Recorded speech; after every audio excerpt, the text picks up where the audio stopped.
Satu ketika Nabi duduk dengan para sahabat. Ketika duduk dengan para sahabat, kata Nabi, kalau kalian tidak mau ketika itu, tidak mau berperang, tak mau berjihad, ya tawalla, mereka berpaling daripada keimanan, yastabdil qauman ghairakum, kata Nabi. Akan datang kelompok yang akan menggantikan kalian. Tahu Bapak Ibu siapa orang itu? Salman Al-Farisi. Apa kata Nabi? Dari kaum kalian akan digantikan oleh kelompok kaum dari orang ini, kata Nabi. Dipegang oleh Nabi pundaknya. Siapa dia Salman Al-Farisi itu, Pak? Salman Al-Farisi orang Faris, bukan Faris ya Pak, tapi orang Persia. Mana Persia itu? Mana Persia itu? Iran sekarang. Kata Nabi, ketika itu, ketika mereka ini berhasil menggapai bintang suraya tersebut, itu umat muslim berada dalam titik kelemahan, pengecualiannya kelompok tersebut. Alhamdulillahilladzi arsala rasulahu bil huda wa dinil haq liyudhhirahu 'ala ad-dini kullih wa kafa billahi shahida.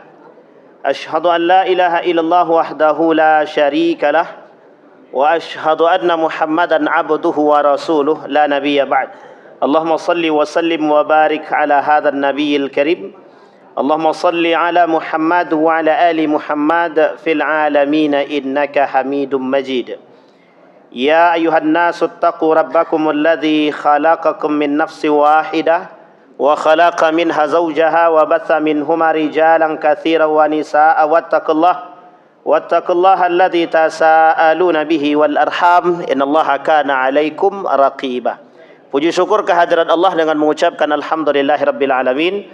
Bersalawat kepada Nabi dengan mengucapkan Allahumma salli ala Muhammad wa ala ali Muhammad fil alamin innaka Hamidum Majid. Bapak Ibu sekalian yang berbahagia, bagaimana kabarnya? Sehat semua? Baik. Mudah-mudahan yang hadir malam hari ini husnul khatimah. Bermunajat kepada Allah untuk kedua orang tua. Yang pertama, Allah tempatkan di tempat terbaik di sisinya. Allah terima amal ibadahnya. Allah kumpulkan kelak bersama orang-orang yang saleh. Dan untuk orang tua kita yang masih hidup sehat, kuat, husnul khatimah. Keluarga kita yang sakinah, mawaddah, warahmah. Anak-anak yang saleh dan salihah. Amin ya rabbal alamin. Baik Bapak Ibu, pada pertemuan sebelumnya kita bersama mempelajari peradaban Arab pada saat itu. Kemarin saya pernah sampaikan ada beberapa peradaban. Satu Yunani, yang kedua ada peradaban Islam, yang ketiga ada peradaban Barat secara umum. Tapi kalau kita runut dalam sejarah kerajaan, peradaban itu pernah dipegang oleh beberapa kerajaan besar. Satu Yunani, yang kedua ada namanya Babilonia, Irak sekarang. Yang ketiga ada namanya Persia, Iran sekarang. Yang ketiga ada namanya Romawi, Konstantinopel, Turki sekarang, Istanbul. Kalau Konstantinopelnya berarti Turki sekarang, Istanbul, oke? Tapi kalau bicara Romawi berarti kita bicara lingkupnya Eropa. Romawi terbagi dua, Romawi Barat, Romawi Timur. Assalamualaikum. Romawi Barat, Romawi Timur. Romawi Barat itu bagian Eropa ke atas. Romawi Timur ini sebenarnya masuk Konstantinopel juga, Istanbul Turki itu. Kalau istilah disampaikan dalam Turkinya, Turki itu ada dua. Satu Eropa, satu Asia. Itu Turki. Jadi Turki itu di tengah-tengah antara Eropa dan Asia, tengah-tengahnya namanya Bosporus namanya. Nah, ini mudah-mudahan Bapak Ibu yang sudah pernah berangkat diberangkatkan lagi ke sana, amin. Yang belum semoga bisa ke sana. Jadi di tengah-tengah itu ada laut, ada danau, kalau kita bisa bilang itu kayak parit atau sungai. Bosporus itu yang memisahkan antara Turki Eropa dan Turki Asia. Tapi satu kesatuan, hanya beda benuanya saja. Nah, pada masa dahulu Romawi juga begitu. Romawi itu juga begitu. Ada Romawi Barat, ada Romawi Timur. Ada Romawi Barat yang menguasai sebagian daerah Eropa. Ada Romawi Timur yang menguasai Persia, Babilonia, Yerusalem dan sekitarnya. Bapak Ibu tahu Syam? Syam tahu Syam? Syam tahu? Assalamualaikum. Syam itu negaranya yang ada di dalamnya, satu ada Palestina, Yerusalem, Damaskus, kemudian ada Yordania, ada Libanon, ada Syria, berbatasan dengan Irak dan Iran dan Mesir. Nanti laut yang membentang Sungai Efrat, itu laut yang dijadikan atau yang dijanjikan atau yang diharap-harapkan dalam impian Yahudi sebagai pembatas negara Yahudi namanya. Kalau bahasa gaulnya namanya Yahudi State namanya. Bukan Indonesia. Israel Raya itu pembuka jalan bagi Yahudi. Israel Raya ini negara Israel 1948 dan 49 ini itu jalan atau pembuka jalan bagi mereka yang ingin mendirikan negara Yahudi. Namanya Yahudi State. Negara itu dalam benderanya terbentang antara Sungai Nil dan Sungai Efrat, dan sekitaran itu semua yang masuk dalam jajaran Syam. Syam, Irak, Iran, terakhir Mesir. Bisa dipahami ya Bapak Ibu ya? Nah, Mesir adalah tujuan akhir. Nah, ini bagian daripada Romawi juga. Dalam hadis Nabi ada dua kali penaklukan ada dua kali penaklukan Romawi. Dalam Al-Quran disebut dengan Ghalabatir Rum. Masih ingat ya ayatnya ya? Ini ayat tentang di mana Romawi ditaklukkan. Rum. Ghalabatir Rum. Kata Allah dalam Al-Quran.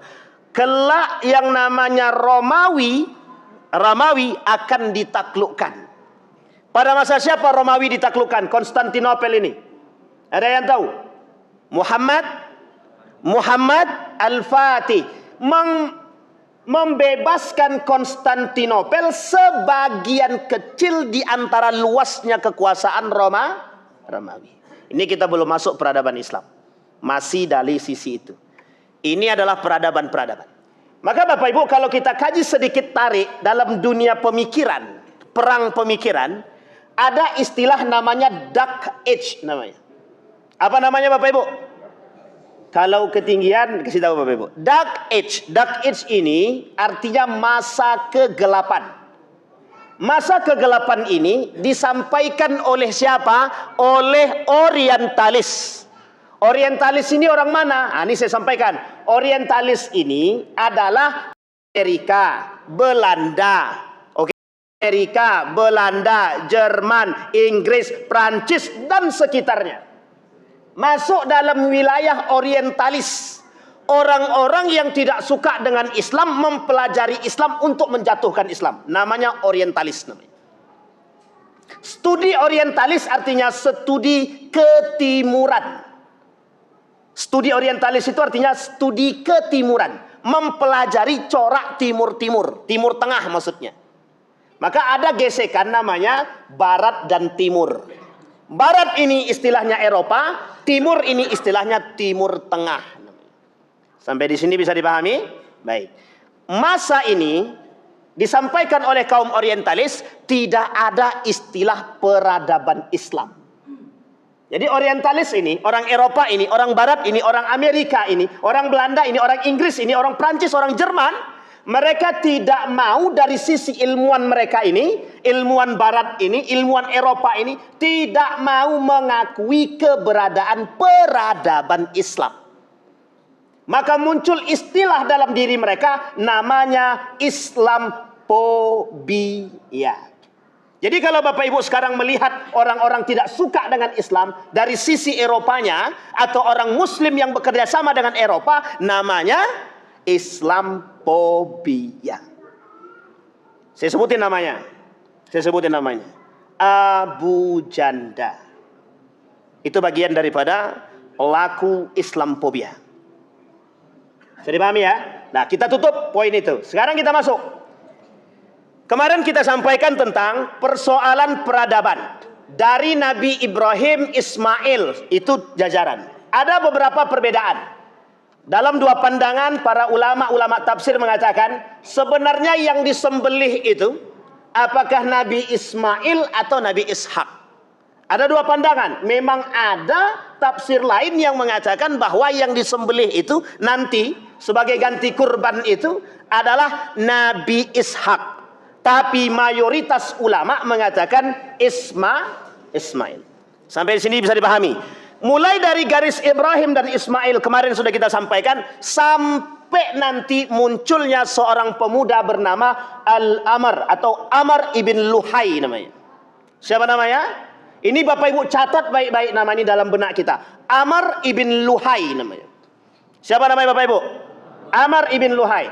Nanti saya kasih kunci-kunci orang-orang ini. Ini Bapak Ibu nama-nama yang saya sebutkan ini itu nama-nama penjahat-penjahat. Oke? Amr ibn Luhai ini orang pertama yang merubah pergeseran tauhid dari Ibrahim Ismail menuju satu sembahan penting bagi mereka, namanya berhala. Apa namanya Bapak Ibu? Baik. Berhala ini dibawa oleh siapa? Amr ibn Luhai. Nama berhala yang dibawa oleh Amr ibn Luhai ini adalah namanya Hubal. Siapa namanya? Hubal. Hubal ini nama daripada berhala yang dibawa oleh Amr ibn Luhai dari Syam. Tahu Syam Bapak Ibu? Syam ini negara yang tadi kita sebutkan. Dulu ini satu kesatuan. Dari masa dahulu satu kesatuan. Sampailah ini pada masa nanti baginda Nabi Muhammad SAW terjadi perpecahan-perpecahan di tempat Syam ini. Bisa dipahami? Baik. Ini harus pelan-pelan nih. Kalau peradabannya harus pelan-pelan sedikit. Singkatnya kita kembalikan. Amr ibn Luhai meletakkan berhala Hubal tadi. Di mana diletakkan? Di sebelah kanan Ka'bah yang menjadi sesembahan orang-orang tauhid ketika itu. Singkat cerita, Amr ibn Luhai termasuk salah seorang yang sangat disegani. Dia melakukan mempelajari beberapa mantra yang dipelajari, kemudian dimasukkan ke dalam patung berhala Hubal tadi. Setiap permintaan Amr ibn Luhai atau Amr ibn Luhai ditepati, ada yang dipenuhi. Menjadi poin penting bagi Amr ibn Luhai untuk mempromosikan patung yang bernama Hubal karena punya kelebihan bisa menjawab doa-doa permintaan Amr ibn Luhai. Dalam bahasa kasarnya, Amr ibn Luhai bermain dengan syaitan, jin. Yang ketika itu oleh Amr ibn Luhai sebagai tuhannya adalah Hubal. Kemudian ditambah lagi beberapa patung berhala dari beberapa daerah, diambil oleh Amr ibn Luhai, bernama Manat namanya. Apa namanya? Manat. Diletakkan lagi di sisi lain di sisi kiri daripada Ka'bah. Singkat cerita, dari Amr ibn Luhai inilah terjadi pergeseran ketika itu di antara setiap kabilah-kabilah yang ada. Singkatnya, mulai saat itu ada istilah penyembah berhala yang dibawa oleh kelompok baru yang bernama Amr ibn Luhai. Maka ketika itu di dalam Ka'bah, di Ka'bah tersebut atau di Mekah tersebut ada beberapa agama. Satu, Yahudi. Yang kedua, Nasrani. Yang ketiga, agama Ibrahim yang dibawa oleh Ibrahim melalui anaknya Ismail. Yang ketiga, paganisme yang kelak dibawa oleh seorang pemuda bernama Amr ibn Luhai. Ada berapa jadinya? Ada berapa agama? 4 agama. Ada satu lagi, agama kepercayaan nenek moyang. Di Riau ini juga ada. Ada penganut agama kepercayaan nenek moyang. Tapi tak perlu kita singgung. Singkat cerita Bapak Ibu, apa yang terjadi di Mekah ketika itu? Di Mekah ketika itu bergeser dan berkurang. Posisi Yahudi berkurang, posisi Nasrani berkurang, posisi Tauhid mulai hilang. Agama Ibrahim mulai hilang. Agamanya Ismail yang dipahami Tauhid ini mulai hilang. Maka yang dipahami ketika itu adalah, yang menjadi poin utama mereka adalah Amr ibn Luhai dengan berhalanya namanya Hubal. Singkat cerita, ini menjadi poin penting bagi Mekah ketika itu, pergeseran tauhid menuju berhala yang semenjak saat itu dianut oleh semua orang-orang mayoritas, orang-orang penduduk Hijaz di Mekah. Maka saat itu datanglah Tuhan yang baru, berhala yang baru, dibawa oleh daripada Amr ibn Luhai. Ada namanya Latta, ada namanya Uzza. Nah, ini cerita Tuhan-Tuhan mereka, cerita patung-patung berhala yang mereka bawa, Latta wal Uzza. Perlu Bapak Ibu pahami, ada satu nama namanya Manat, berhala, patung berhala namanya Manat. Manat ini adalah penjahat di daerah Syam. Penjahat di daerah Syam. Dibawalah oleh Hubal, dibawalah oleh Amr ibn Luhai tadi, dijadikan Tuhan. Nah, jadi ceritanya penjahat dijadikan Tuhan. Nah, ini poin penting, Pak. Oh, sekarang tak ada, Ustaz. Hampir mirip banyak. Kalau dibilang tak ada memang. Cuma kalau menyerupai banyak. Tidak ada yang Tuhan patung-patung berhala, tidak ada, Ustaz. Memang tak ada. Tapi yang mentuhankan manusia banyak. Mengidolakan manusia banyak. Mentuhankan manusia banyak. Ah, itu Tuhan-Tuhan baru pengganti Amr ibn Luhai. Bedanya, Amr ibn Luhai Tuhannya mati, sekarang Tuhannya hidup. Sekarang saya tanya, lebih jahiliyah mana? Lebih jahiliyah dulu apa sekarang? Ah, sekarang itu manusia-manusia jadi Tuhan. Memang mereka nggak ngaku Tuhan, cuma pengikutnya yang mentuhankan dia. Satu itu. Banyak penguasa yang mengaku, tidak mengaku menjadi Tuhan, tapi bersikap seperti itu Tuhan. Jangan ada tersinggung. Kalau tersinggung berarti pelaku. Tapi insya Allah nggak ada yang tersinggung, karena banyak bukan pelaku semua. Amin. Baik, kembali kepada poin tadi. Itu periode. Maka periode ini selesai. Selesai periode ini, sampailah datang yang disebut dengan seorang pemuda bernama Muthalib. Muthalib saudara kandung daripada Hisham. Hisham anak daripada Abdi Manaf. Artinya Muthalib bin Abdi Manaf. Saya ulangi, Muthalib ibn Abdi Manaf. Siapa Muthalib ibn Abdi Manaf? Sudah kita sampaikan bulan kemarin. Muthalib ibn Abdi Manaf ini saudara kandungnya Hisham. Saudara kandungnya siapa? Hisham. Hisham ini siapa? Anaknya Abdul Manaf. Abdul Manaf ini siapa? Buyut daripada baginda Nabi Muhammad sallallahu alaihi wasallam. Bisa dipahami Bapak Ibu? Agak-agak goyang? Enggak kan? Aman ya? Dia agak-agak kesusahan nih nama-namanya nih. Singkat cerita, ini kita singkatin, terang. Kita singkatin, habis ini kita masuk periode baginda Nabi. Singkat cerita, Muthalib ibn Abdi Manaf ini pergi ke Madinah, menjemput keponakannya yang bernama siapa? Syaibatul. Sudah kita sampaikan bulan kemarin. Assalamualaikum. Syaibatul Ham. Syaibatul Ham ini siapa? Abdul Muthalib. Nama lainnya adalah Syaibatul Ham. Syaibatul Ham ini siapa? Siapa Syaibatul Ham ini? Siapa? Kakeknya baginda Nabi Muhammad sallallahu alaihi wasallam. Singkat cerita, singkat lagi. Pokoknya kita singkatin. Singkat cerita, Muthalib balik dari Madinah menuju Mekah, sampai di perbatasan masuk ke gerbang Mekah. Di situ dilihat oleh penduduk Mekah bahwa Muthalib membawa seorang pemuda yang dianggap sebagai budaknya Muthalib. Maka kata mereka, kata penduduk Hijaz, penduduk Mekah ketika itu, "Ya Muthalib, ini budak yang engkau bawa dari Madinah." Tahu Bapak Ibu, budak bahasa Arabnya apa? Abdun. Maka Abdun itu nama bahasa Arab, artinya budak. Disandarkanlah kepada pemilik budak tersebut, namanya Muthalib.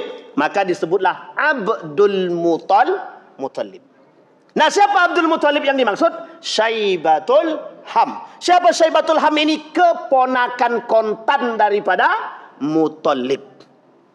Ayahnya tinggal di Madinah. Wafat, diambil oleh Muthalib, dibawa ke Mekah. Maka menjadilah Syaibatul Ham tinggal di Mekah. Singkat cerita, oleh penduduk dipanggil sebagai Abdul Muthalib, budaknya Muthalib. Oleh Syaibatul Ham, oleh Abdul Muthalib itu sendiri, dia kata bahwa aku sudah nyaman dipanggil dengan panggilan Abdul Muthalib. Sampai hari ini panggilan Syaibatul Ham tidak pernah didengar, tapi yang paling populer kita dengar adalah Abdul Muthalib. Sampai saat itu Abdul Muthalib, pergeseran pertama yang terjadi, yang dilakukan oleh Abdul Muthalib adalah dengan Muthalib membuang semua orang-orang Jurhum yang menentang, orang-orang Jurhum yang membawa pengaruh terhadap penyembahan berhala yang ada di Mekah ketika itu. Sampai di sini bisa dipahami Bapak Ibu ya. Jadi Muthalib dan Abdul Muthalib itu pejuang sejati yang menggeser pemahaman-pemahaman paganisme sedikit demi sedikit yang ada di Mekah ketika itu. Singkat cerita, 200 tahun setelah kepergian kelompok Jurhum namanya, penyembah berhala, perusak kota Mekah yang melakukan kerusakan, penipuan, nasab dan lain sebagainya, jahiliyah pada saat itu adalah kelompok yang bernama Jurhum. Singkat cerita, mereka diusir dari tanah Mekah. Ketika diusir, mereka lakukan satu: sebelum kami keluar dari Mekah, kami harus melakukan satu perbuatan yang orang-orang tidak akan pernah mengenal itu lagi. Apa itu? Mereka tutuplah yang disebut dengan Zam-Zam. Jadi sumur Zam-Zam yang berada tidak jauh dari Ka'bah tersebut itu ditutup oleh kelompok Jurhum selama 200 tahun sampai datangnya seorang pemuda yang bernama Abdul Muthalib. Bermimpilah Abdul Muthalib setelah wafatnya Muthalib. Salah satu tugasnya pemimpin Quraisy ketika itu adalah memberikan makan dan minum serta tempat terbaik bagi orang-orang yang ingin berhaji dari daerah manapun, negara manapun. Maka satu yang harus mereka lakukan ketika itu menyediakan makan dan minum dan tempat. Kalau tempat bisa bebas, bisa pakai tenda, bisa buat tenda sendiri, bisa tinggal, bisa gelenteran, terserah. Tapi makan dan minum kesusahan. Apa kata Abdul Muthalib? Ketika Muthalib meninggal, Abdul Muthalib diminta menggantikan pamannya menjadi pimpinan Quraisy ketika itu. Maka mau tidak mau, oleh semua kabilah Quraisy ketika itu menyepakati bahwa Abdul Muthalib bin Abdi Manaf ini, Abdul Muthalib ini dari keluarga Abdi Manaf ini harus menjadi pemimpin. Kami percaya kejujurannya. Ingat Pak, dari pamannya Muthalib sudah jujur, amanah, kepemimpinannya bagus, ditambah dengan kakeknya Nabi Muhammad SAW, Abdul Muthalib, orangnya gagah, orangnya bagus, jujur, amanah, terpercaya, sangat tata keramanya terjaga. Jadi dari sini kita sudah bisa lihat, dari bibit bobotnya sudah ketahuan. Artinya kakeknya saja orangnya baik. Bagaimana dengan ayahnya? Jadi kalau Nabi Muhammad itu dikenal sebagai orang yang sangat baik, lembut, amin, terpercaya, amanah, itu menuruti atau mewariskan daripada karakter kakeknya.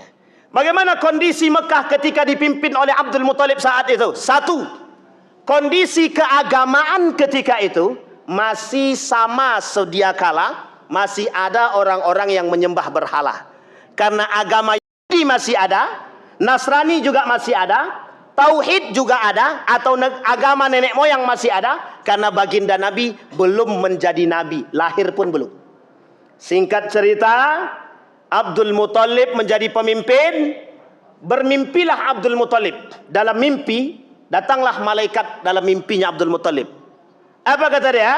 Galilah sumur berkah, galilah at-tayyibah, galilah al-barakah. Ditanya sama Abdul Muthalib dalam mimpi itu, apa yang disebut dengan al-barakah dan tayyibah itu? Disampaikan di akhir mimpi yang keempat, di situ disampaikan Zam-Zam. Diberikan satu, dalam mimpi tersebut diberikan gambaran tempatnya di antara dua berhala besar, yang di situ dijadikan pemotongan kambing, sapi, onta. Ketika itu tidak ada sapi ya, yang ada onta, domba, biri-biri, sebagai sesembahan buat patung tersebut. Digalilah lubang tersebut diberikan tempat darah daripada binatang-binatang yang dijadikan sembahan Tuhan, dua Tuhan tersebut. Patung besar tadi yang disembah. Apa yang terjadi? Dalam mimpi itu disampaikan, di dekat tempat tersebut ada burung yang selalu memakan darah tersebut. Nah, di samping darah tersebut galilah itu. Maka digalilah oleh Abdul Muthalib. Abdul Muthalib punya anak. Punya anak. Ada berapa anaknya Abdul Muthalib? Bapak Ibu, berapa anaknya Abdul Muthalib? Berapa, Pak? 1, 2. Bu, ada berapa, Bu? Nah, inilah kacaunya kita sekarang nih. Berapa anaknya Sule, Bu? Oh, nggak ada tahu juga. Alhamdulillah kalau nggak tahu. Kok sempat tahu kan kacau kita. Berapa anak daripada Abdul Muthalib yang laki-laki? 10. Berapa anaknya? 10. Siapa anak yang paling kecil? Yang paling kecil? Salah itu. Yang paling kecil Abu Talib. Siapa sebelum Abu Talib? Abdullah. Siapa yang paling miskin di antara 10 nih? Abdullah, paling miskin. Kemana tinggalnya? Sama bapaknya. Siapa bapaknya? Abdul Muthalib. Sekarang pertanyaannya adalah, Abdullah dengan abang-abangnya bagaimana? Abang-abangnya punya tempat sendiri, punya usaha sendiri. Termasuk adiknya yang paling cerdas dan paling baik, paling bijaksana, Abu Talib, juga punya usaha sendiri. Abu Talib punya anak banyak, lumayan. Kemudian Abdullah belum menikah. Ketika menikah, punya anak 1. Itu pun 2 bulan meninggal. Setelah itu ibunya pun meninggal. Siapa nama anaknya? Baginda Nabi Muhammad SAW. Nanti kita lihat kenapa namanya disebut dengan Muhammad. Itu ada ceritanya, ada sejarahnya. Kembalikan kepada poin tadi. Abdul Muthalib dapat mimpi dengan anaknya menggali sumur Zam-Zam. Apa tantangan ketika itu? Tantangannya adalah penduduk Yahudi dan Nasrani yang beragamakan Yahudi dan Nasrani dari kabilah-kabilah yang lain. Apa kata mereka? Engkau sudah merusak Tuhan kami. Engkau merusak Tuhan kami. Apa kata Abdul Muthalib? Sekalipun taruhannya nyawaku tetap akan kugali. Digali terus. Tak lama kemudian, sebelum terjadi pertumpahan darah dalam peperangan tersebut, bersama anaknya daripada Abdul Muthalib tersebut, memancarlah air yang disebut dengan Zam-Zam. Disinilah disebut dengan penemuan Zam-Zam yang kedua setelah terjadinya pada masa Ismail alaihissalam. Ini sejarah Bapak Ibu, sejarah. Maka Zam-Zam pada saat itulah, apa kata Abdul Muthalib? Ya Allah, disinilah keberkahan yang tidak pernah putus sampai hari ini. Sumur Zam-Zam tidak pernah terputus. Apa yang terjadi Bapak Ibu sekalian yang berbahagia? Pada masa Abdul Muthalib banyak kejadian. Satu di antaranya penghancuran Ka'bah. Yang kedua adalah keberadaan Abdullah yang menjadi, mohon maaf, hampir terjadi gesekan kabilah. Karena apa? Banyak para kabilah-kabilah yang lain ingin menikahkan anak perempuannya dengan Abdullah, yang pada akhirnya Abdullah menikah dengan seorang wanita yang berasal dari Madinah. Siapa namanya? Aminah. Sampai di sini bisa dipahami Bapak Ibu. Nah, ini sejarah. Dari mana cerita seperti ini Pak Ustadz? Bapak Ibu boleh buka dalam yang populer saja saya sampaikan. Satu, ada namanya Safiur Rahman Al-Mubarakfuri. Yang kedua, ada namanya Ibnu Ishaq, sejarah Tarikh Ibnu Ishaq. Yang ketiga, ada namanya Syekh As-Salabi. Yang keempat, ada Montgomery Watt, Orientalis, The Golden Age of Islam. Judul bukunya Kejayaan Islam. Ini Bapak Ibu boleh cek dalam sejarah ini, atau boleh dicek dalam kitabnya Syekh Said Ramadan Al-Buti, Fiqhus Sirah namanya. Apa namanya? Fiqhus Sirah. Boleh dicek, sudah ada terjemahan dalam bahasa Indonesia semua. Saya berharap Bapak Ibu semua kita yang hadir ini menyisihkan sedikit rezekinya untuk membeli buku-buku yang tadi saya sampaikan. Minimal 1 di antara semua nama tersebut. Bau Safiur Rahman Mubarakfuri Ar-Rahik Al-Makhtum boleh. Tarikh Ibnu Hisham boleh. Tarikh Ibnu Ishaq boleh. Tarikh yang lain boleh, silahkan. Yang penting ada 1 yang kita punya. Ada Raghib As-Sirjani boleh, tak ada masalah. Bapak Ibu, kenapa ini penting? Biar Bapak Ibu tahu peradaban Islam itu semegah apa, sehebat apa. Biar kita tahu Pak, bagaimana perjalanan Nabi, perjalanan Abdul Muthalib, perjalanan Ismail dan Ibrahim itu sebelum kita merasakan kenikmatan itu. Biar kita tahu perjuangan orang itu dari dulu sampai sekarang, tidak ada perjuangan tanpa tetesan darah. Kita ini cuma menikmati saja. Itu pun tak mau tumpah darah. Makanya kenapa Istilah sekarang ini kita sampaikan makhluk lembek namanya. Jadi manusia yang ada di akhir zaman itu manusia makhluk-makhluk yang lemah. Sampai nanti Allah munculkan panglima-panglima yang menyadarkan kita, "Oi, ini loh, kemana kalian yang lemah sebanyak itu jumlah kalian? Kok lemah?" Datang orang yang berbeda pandangan dengan kalian, itu disebutkan oleh Allah dalam Al-Quran. Allah sebutkan dalam Al-Quran. Apa kata Allah dalam Al-Quran itu? "Yastabdilu qauman ghairakum," kata Allah. Nabi jelaskan itu. Nabi yang menjelaskan, bukan saya. Nabi yang mentafsirkan ayat tersebut kepada para sahabat. Satu ketika Nabi duduk dengan para sahabat. Ketika duduk dengan para sahabat, kata Nabi, "Kalau kalian tidak mau ketika itu, tidak mau berperang, tak mau berjihad, ya tawalla, mereka berpaling daripada keimanan, yastabdil qauman ghairakum," kata Nabi. Akan datang kelompok yang akan menggantikan kalian. Tahu Bapak Ibu siapa yang dikatakan oleh Nabi? Ketika itu Nabi menjelaskan itu. Nabi menjelaskan dengan panjang lebar. Disampaikan oleh Nabi dalam satu bentuk hadis. Hadisnya sahih. Seketika itu duduk di samping Nabi seorang pemuda yang gagah, tampan. Tahu Bapak Ibu siapa orang itu? Salman Al-Farisi. Apa kata Nabi? Dari kaum kalian akan digantikan oleh kelompok kaum dari orang ini, kata Nabi. Dipegang oleh Nabi pundaknya. Siapa dia Salman Al-Farisi itu, Pak? Salman Al-Farisi orang Faris, bukan Faris ya Pak, tapi orang Persia. Mana Persia itu? Mana Persia itu?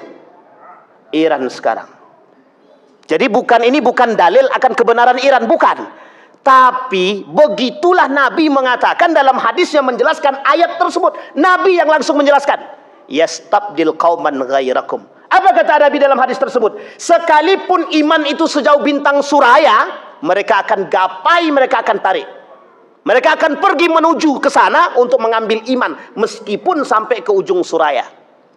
Kata Nabi, ketika itu, ketika mereka ini berhasil menggapai bintang suraya tersebut, itu umat muslim berada dalam titik kelemahan, pengecualiannya kelompok tersebut. Saya tidak dalam cocokologi.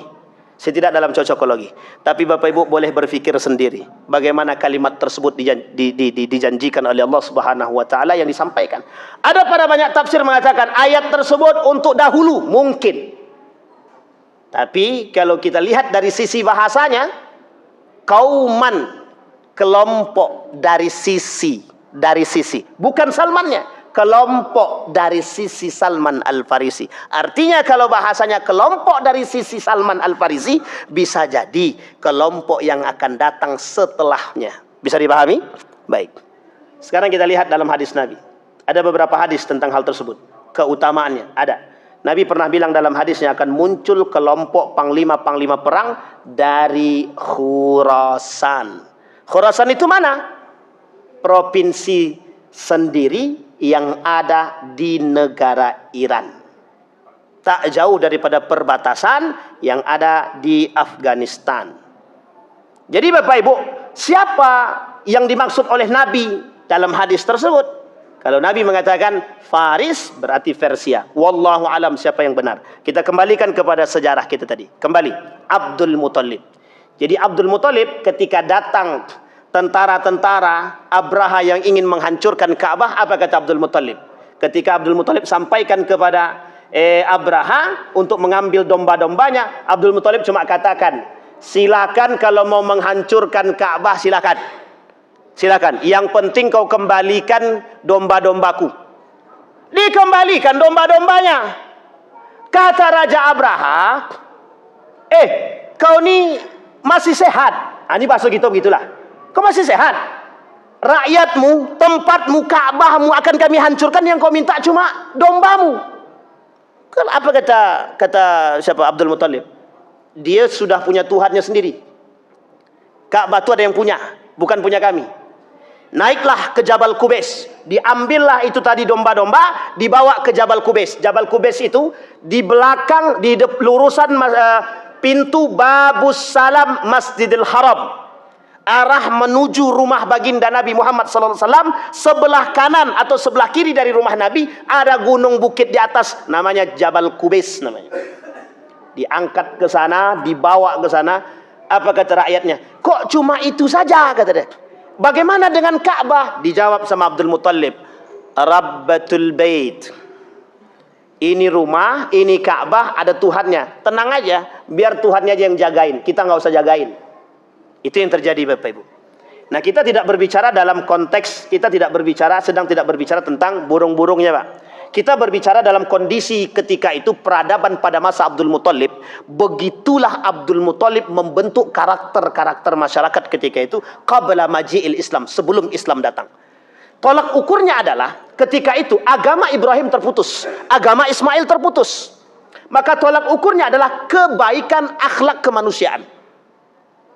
Bisa dipahami ya? Selain daripada agama, daripada Yahudi, Nasrani, dan paganisme tadi, apa yang dilakukan oleh Abdul Muttalib beserta para pengikutnya, beserta para jamaahnya, beserta dengan kelompoknya? Satu, Pak, tolak ukur ketika itu adalah kebaikan. Maka ketika itu peradaban pada masa Abdul Muttalib diukur dengan adab, bukan dengan iman.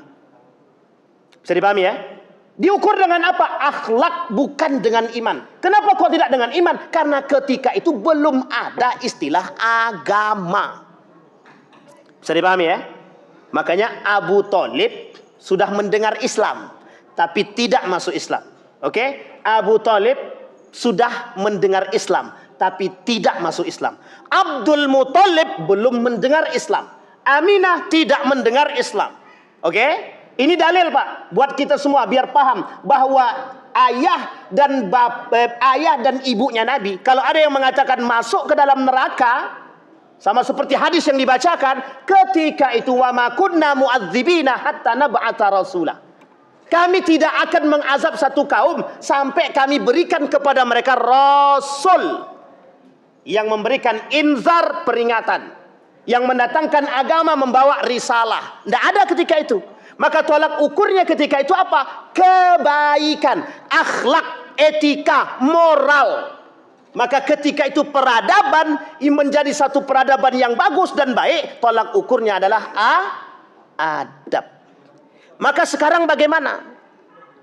Ini ada peradaban Islam, Ustaz, tapi makhluknya tidak berperadaban, tidak punya adab. Ini masalah, Pak. Makanya kalau kita katakan kok peradaban Islam hari ini tenggelam, tenggelam karena umat muslimnya nggak punya adab. Yang merasa saja. Kalau kita semua insya Allah punya adab. Yang tidak punya adab. Tapi lebih banyak yang tidak punya adab daripada yang punya adab. Yang punya adab meninggikan adab, yang tidak punya adab meruntuhkan adab. Ini poin penting, Pak. Maka muncul satu konsep dalam pemikirannya Sayyid Naqib Al-Attas. Lahir di Bogor, orang Indonesia pada hakikatnya, dia tinggal di Malaysia, satu-satunya ilmuwan muslim yang masih hidup ketika itu.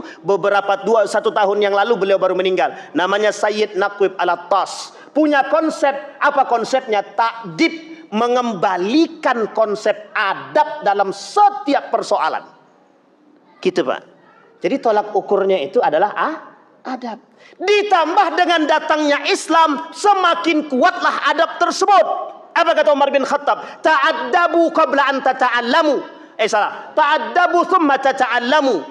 Beradablah kalian, baru kemudian kalian belajar, kata Umar bin Khattab. Ini sekarang tidak, Pak. Kita belajar dulu baru beradab. Iya, kalau ilmu yang kita dapat menjadikan kita beradab. Kalau ilmu yang kita dapat menjadi kita lebih angkuh, berarti adab yang nggak dapat. Makanya Imam Al-Ghazali memberikan peringatan kepada muridnya, ayyuhal walad, dalam kitabnya. Makanya ada tulisan bagus dalam kitabnya Syekh Hashim Al-Ash'ari. Apa kitabnya itu? Adabul Alim wal Muta'allim. Itu karangan Syekh Hashim Al-Ash'ari, ulama kita Indonesia. Judul kitabnya Adabul Alim wal Muta'allim. Adab seorang penuntut ilmu dan seorang yang mengajarkan ilmu. Itu poin penting, Pak. Jadi kunci kita di situ, Pak. Maka wajar kalau sekarang ini dikatakan kok hilang. Loss of adab. Sumber masalah kita loss of hilangnya adab. Kita kembalikan poin Abdul Muttalib. Nah, di sini Bapak Ibu, Abdul Muttalib malamnya bermimpi.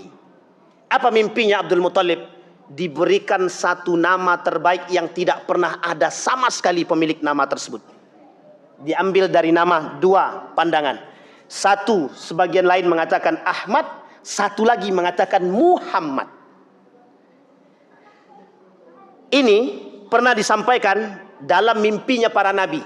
Mulai dari Nabi Adam sampai Nabi Isa, semua pernah bermimpi dengan datangnya seorang pemuda yang bernama Ahmad ataupun Muhammad. Bisa dipahami ya sampai di sini ya? Berapa ratus tahun Ustaz jaraknya Nabi Isa dengan Nabi Muhammad? 500 tahun lebih. Berarti berapa abad? Berapa abad? 5 abad lebih. Singkat cerita, malam itu juga selesai kejadian yang menimpa Abraha. Apa yang Abdul Muttalib bermimpi, diberikan ilham tentang satu nama yang tidak pernah diberikan kepada siapapun ketika itu. Apa namanya?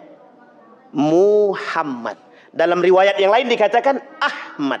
Apa yang dilakukan oleh Abdul Muttalib ketika itu? Abdul Muttalib terbangun dari mimpi, terbangun dari tidurnya. Ini nama aneh, gak pernah ada yang tahu, gak pernah yang dia dengar dari siapapun. Singkat cerita Bapak Ibu, ketika kelahiran baginda Nabi Muhammad SAW, kita lewatkan masa bapaknya, karena masa bapaknya tak lama Pak. Masa bapaknya tak lama. Menikah, setelah menikah dengan Siti Aminah, 2 bulan kemudian wafat. Jadi bukan 2 bulan setelah menikah ya, 2 bulan setelah Siti Aminah ketahuan hamil. Artinya Nabi Muhammad disebutkan dalam sejarah Ibnu Syahrain. Apa namanya Ibnu Syahrain itu? Anak yang masih berada dalam kandungan 2 bulan ditinggal bapaknya. Namanya Ibnu Syahrain. Jadi Nabi Muhammad itu umur 2 bulan sudah dalam kandungan. Ketika lahir, Nabi Muhammad SAW lahir di sini Pak. Apa kata Abdul Muttalib? Dikumpulkanlah semua penduduk-penduduk ini. Dikumpulkan. Ketika dikumpulkan, apa kata Abdul Muttalib? Aku bermimpi diberikan ilham atas nama anak tersebut. Aku beri nama Muhammad yang tidak pernah ada yang memberikan. Coba bayangkan ketika itu yang berbicara apa? Yang berbicara ketika itu apa? Ilham. Yang berbicara ketika itu apa? Insting. Bukan agama. Karena agama belum ada. Belum ada. Tidak mungkin Nasrani, tidak mungkin Yahudi, dan tidak mungkin paganisme. Bisa dipahami Bapak Ibu ya? Kita ambil 1 menit atau 2 menit. Habis itu baru kita tutup. Kembali, singkat cerita Bapak Ibu. Singkat cerita. Apa yang dilakukan? Ketika itu, digelar di depan Ka'bah. Langsung dipopulerkan, diproklamasikan oleh siapa? Abdul Muttalib. Bahwa anak ini aku beri nama Muhammad. Oleh ketika itu Bapak Ibu, ini poin pentingnya di sini. Ketika itu, semua kabilah-kabilah Quraisy dan kabilah-kabilah non-Quraisy ketika itu, dari kabilah-kabilah Arab yang lain ketika itu, tak ada satupun yang berkomentar kecuali satu komentar. Mengapa engkau beri nama anak ini dengan Muhammad? Kita lihat dalam sisi bahasa Arab. Apa sih arti Ahmad itu? Hamidah itu artinya apa? Hamidah itu apa? Ahmad, hamdan wa syukran lillah. Apa artinya hamdan Pak? Hamidallah, puji syukur kepada Allah. Hamidallah, rasa puji. Pertanyaannya adalah apa yang dimaksud dengan Muhammad di situ? Yang dimaksud dengan Muhammad di situ artinya adalah manusia yang terpuji. Pertanyaannya adalah ketika itu, pada masa itu, nama anak itu diambil dari nama siapa? Latta wal Uzza, Manat, Hubal, dan lain sebagainya. Anak-anak di sana biar terhormat diambillah dari nama-nama patung berhala-berhala yang ada di depan Ka'bah. Ketika itu berapa jumlah Ka'bah, jumlah berhala yang ada di depan Ka'bah? Lebih dari 100. Jadi setiap anak yang lahir itu mengambil nama daripada berhala. Jadi Bapak Ibu sekalian yang berbahagia, sebelum saya tutup, ada satu poin yang ingin saya sampaikan. Bahwa kelahiran Nabi Muhammad memberikan satu kunci. Bahwa ketika Nabi lahir, ada api yang tidak pernah mati selama 1000 tahun, maka ketika Nabi lahir, api tersebut mati. Di mana tempatnya? Di Iran, Persia. Inilah yang disebut dengan api Majusi, yang ketika itu mereka menganut yang disebut dengan Zoroaster. Bisa dipahami Bapak Ibu ya? Kelak Persia ini akan ditaklukkan dan Romawi ini ditaklukkan. Dalam hadis Nabi hanya bisa ditaklukkan oleh 2 saja, umat muslim. Ketika itu yang pertama, yang kedua adalah pengikut setelahnya. Nah, kita nggak tahu pengikut setelahnya kapan. Apakah nanti atau memang sekarang, atau nanti sebelum datangnya hari kiamat. Karena ada hadis Nabi mengatakan Fathul Qastantiniyah, Umranu Baitul Maqdis, kemerdekaan Palestina. Kemudian wa khurabu Yasrib, kehancuran Madinah, Yasrib. Wa Fathul Qastantiniyah, terbukanya Konstantinopel.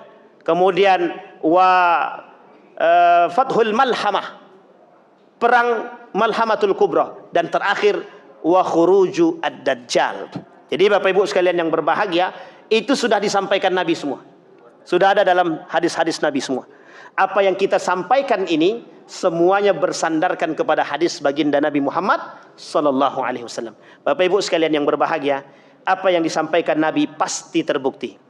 Hanya saja tugas kita hari ini, dari peradaban ini, dari mempelajari peradaban Islam ini, kita ingin kembalikan nilai-nilai peradaban itu, sehingga kita nih punya semangat juang setidaknya, meskipun tak sama dengan sahabat, tabi'in, tabi'in, setidaknya kita punya darah-darah pejuang. Amin ya rabbal alamin. Fa'tabiru ya ulil absar la'allakum tuflihun. Assalamualaikum warahmatullahi wabarakatuh.